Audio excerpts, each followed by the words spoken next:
Bon les amis, voici où j'en suis. Donc le pont supérieur reste à coller, j'en ai déjà collé deux. Bon, c'est galère hein, sur ce modèle, c'est vraiment galère. Je vais mettre de scotch là pour maintenir le tout. Parce que le problème, c'est que dès qu'on rentre les ponts, les deux bords du bateau s'écartent. Alors en soi, c'est pas très grave, mais le dernier pont, il va falloir que ça se rapproche tout ça, sinon le pont ne joindra pas. Et le problème en général sur le Titanic, c'est l'arrière, ici, là, et l'avant. Voilà, au milieu, ça va, mais devant et derrière, en général, les bords du bateau ont tendance à s'écarter. Alors ça, c'est un problème. Sur Trumpeter, c'est méga galère. Alors j'en ai bavé sur celui-là.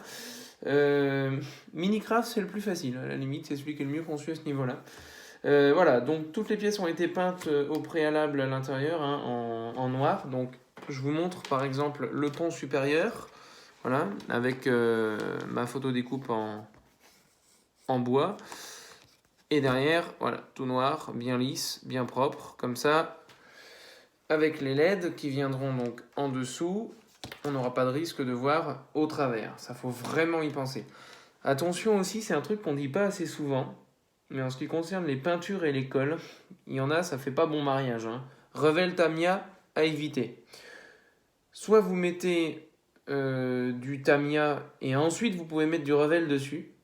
Mais si vous avez fait du Revel, vous ne mettez pas du Tamiya dessus, sinon ça cloque immédiatement. J'ai déjà eu l'expérience ratée, j'ai passé toutes les pièces au White Spirit pour pouvoir les récupérer.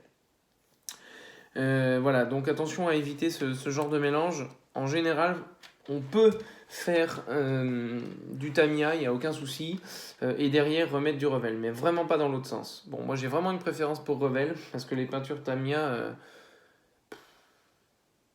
bon, c'est galère en fait, je sais pas, ou alors il y a un truc qui m'échappe. Mais les bombes Tamiya sont pas mauvaises, c'est plutôt pratique même, hein. Pour faire la coque, je le fais à la bombe. Mais pour tout ce qui est petites pièces, vaut mieux utiliser. Enfin, moi je préfère Revel, en tout cas, voici mon point de vue. Voilà, donc le tout a été collé. Ce qui est assez chouette sur Academy, c'est que tout est relativement. Enfin, relativement, non, tout est d'équerre. Et les choses viennent bien en face, ça s'imbrique bien. Sur Minicraft, c'est très compliqué. Il faut tout reprendre au cutter. Trumpeter, ils ont bien fait aussi. Hein, ça tombe bien en face, c'est assez d'équerre. Et Academy, c'est agréable à ce niveau-là. En tout cas, le plastique est de bonne qualité. Voilà, donc pour info, toutes les parties noires que j'ai peintes, j'en ai fait une partie en Tamiya. Une autre partie en Revel, la Revel, pas de problème. Et puis Tamiya, quand j'ai voulu coller les pièces, ça a fait fondre la peinture, alors qu'elle était bien sèche. Réaction chimique, je pense.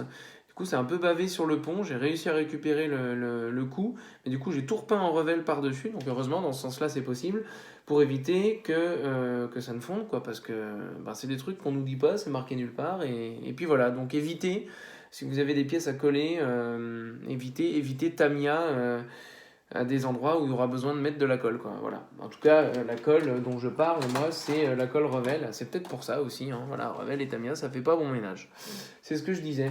Voilà, écoutez, bonne soirée. Et puis moi, sur ce, je vais me coucher parce que je n'en peux plus.